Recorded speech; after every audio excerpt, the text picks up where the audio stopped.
मेरे नैन नक्श ठीक मेरी माँ पर गए थे। मुझे बचपन में भंगड़ा और गिद्दा नृत्य मेरी बुआ ने सिखाया था।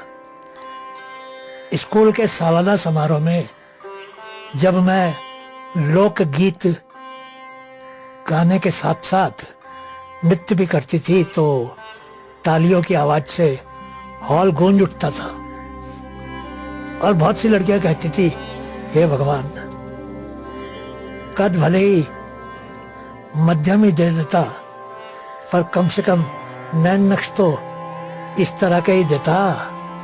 ईर्ष्या की मारी हुई कई लड़कियां तो यहां तक कह देती थी, जितना मर्जी नाच ले और अपने नैन नक्श पर इतराती रहे, बच्चे तो ये अपने कद के ही पैदा करेगी। मैं उन लड़कियों की बातें सुनकर हंस देती थी।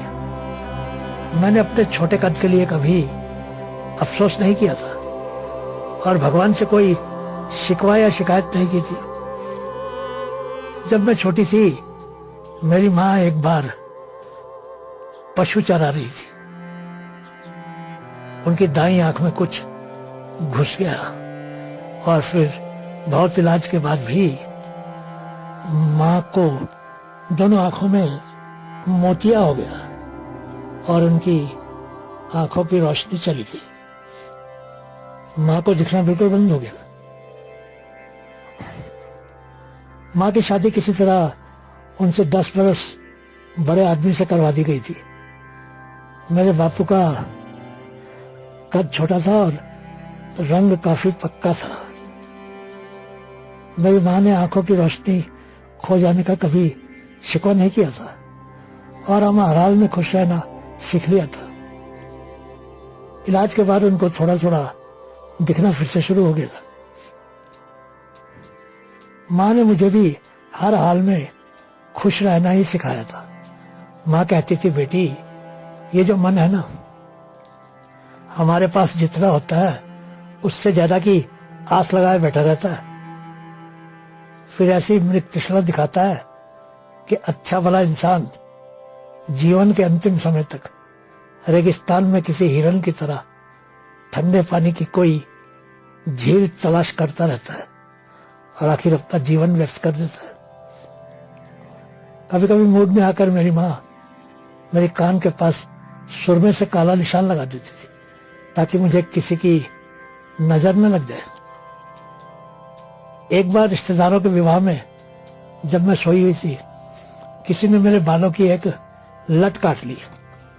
मुझे कुछ भी पता नहीं चला, लेकिन जैसे ही मैंने सुबह बाल बनाने शुरू किया, मुझे मालूम चल गया। तुरंत ही गांव के गुरुद्वारे गई और 10 रुपए का प्रसाद चढ़ाकर सबके भले के लिए प्रार्थना की। किसी का बुरा नहीं मांगा। मैं आंखें बंद करके बहुत देर तक खड़ी रही। अगले ही दिन मैंने गली के मोड़ पर टोना किया हुआ देखा। किसी ने गली के एक कोने में लाल रंग, चावल, नींबू, हरी मिर्चें आदि टूने का सामान रखा था, लेकिन उस सामान में मैंने अपने बालों की लट पहचान ली। किसी ने उन बालों के माध्यम से मुझ पर टोना जादू किया हुआ था। मैं चुप रही और किसी से कुछ भी नहीं कहा। कॉलेज की पढ़ाई पूरी होते होते मेरी शादी की बात चलने लगी। मेरा कद ही छोटा था, लेकिन सुंदरता में बहुत थी और कई कलाओं में निपुण थी। फिर भी परिवार की आर्थिक स्थिति इतनी अच्छी नहीं थी, इसलिए सभी रिश्ते मध्यम वर्ग के लड़कों के परिवारों से ही आए थे। मैं जानती थी कि मेरे अपने इलाके की ज्यादातर लड़कियां सिर्फ मेरी सुंदरता के कारण ही मुझसे ईर्ष्या करती थी, पर मैं जानती थी कि मेरा 5 फुट का कद शादी के रास्ते में बाधा बन रहा था। मेरे छोटे कद के कारण दूर दूर से आए हुए कई अच्छे रिश्ते भी वापस चले गए। मेरी माँ चिंतित तो बहुत थी, लेकिन वो बहुत ही धैर्य वाली थी। वो मुझे समझाती थी, बेटी, तू देख लेना, एक दिन एक राजकुमार आएगा और शादी करके तुझे ले जाएगा। हमारे पड़ोस में एक जमींदार थे। चौधरी बलवंत सिंह। उनकी बेटी को कुछ लोग कनाडा से देखने आने वाले थे। उसी दिन सगाई भी होने वाली थी। उनकी बेटी रीमा मेरी सहेली थी।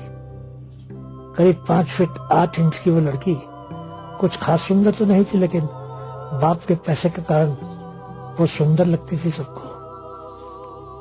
मुझे भी उस दिन मेरी सहेली रीमा ने बुलाया था।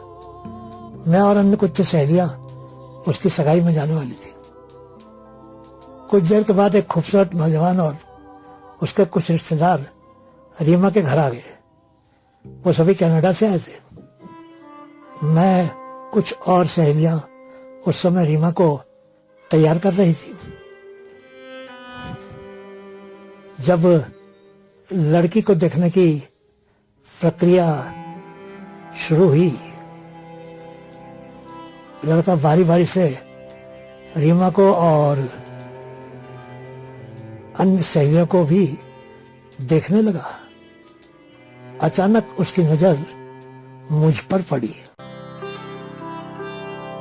मैंने नजरें नीचे कर ली। कुछ देर के बाद मैं उठकर अंदर रसोई में चली गई। करीब 2 घंटे बाद लड़के वाले जाने लगे। उन्होंने कोई निर्णय नहीं लिया था। 2 दिन बाद फोन करने को कह रहे थे। सभी हैरान थे कि उस विदेश में रहने वाले लड़के ने रीमा से शादी करने के लिए तुरंत ही हाँ क्यों नहीं कर दी थी। खैर, हम सब लोग भी अपने अपने घर चले गए। अगली सुबह जब मैं बाजार जाने के लिए तैयार हो रही थी, अचानक घर के बाहर एक कार के रुकने की आवाज आई। मैंने तुरंत ही खिड़की से देखा। वही कनाडा वाला लड़का और उसके रिश्तेदार हमारे घर के सामने खड़े थे। कुछ ही देर में वो लोग मेरी माँ और डैडी के साथ बैठे चाय पी रहे थे। मैं जब नीचे आई तो मैं हैरान थी। मैं इसलिए हैरान थी कि वो लोग रीमा के घर न जाकर हमारे घर क्यों आ गए थे। कुछ देर के बाद रसोई में माँ ने मुझसे कहा, बेटी, ये लड़का तो तुझसे शादी करना चाहता है। क्या रीमा के घर में तेरी उससे कोई बात हुई थी क्या? मैं हैरान सी माँ को देखती रह गई, लेकिन मैंने कुछ नहीं कहा। कुछ देर के बाद मुझे भी कमरे में बुलाया गया और फिर मुझे कुछ देर के लिए लड़के के साथ अकेला छोड़ दिया गया। आप बोलते भी हैं क्या? जी हाँ, कहिए। क्या मैं तुमको पसंद हूँ? जी, मेरी पसंद नापसंद से क्या फर्क पड़ता है? ये तो आपको बताना होगा कि आपको क्या पसंद है। मैं तुमको पसंद करता हूँ, लेकिन मेरा कद तो रीमा से बहुत छोटा है और वो तो इतने बड़े घर की भी है, बहुत अमीर भी है। मेरी नजरों में तुम्हारा कद बहुत ऊंचा है, क्योंकि उतनी लड़कियों में से मैंने पहचान लिया था कि तुम एक बहुत ही सुंदर लड़की हो, अंदर बाहर दोनों ही तरफ से। क्या तुम मुझसे शादी करोगी? मैं शर्मा कर नीचे जमीन की तरफ देखने लगी। तो दोस्तों, बस 1 हफ्ते के बाद ही शादी हो गई और 1 महीने के बाद मैं नई दुल्हन के रूप में कनाडा आ गई। आज 20 बरस के बाद सोचती हूँ कि लड़कियां मुझसे कितनी ईर्ष्या करती थी, लेकिन भगवान ने एक क्षण में ही सारी खुशियां मेरी झोली में डाल दी थी। उसके खेल बस वही जानता है, लेकिन इतना तो जानती हूँ कि किसी से ईर्ष्या करके ईर्ष्या करने वाले का ही नुकसान होता है।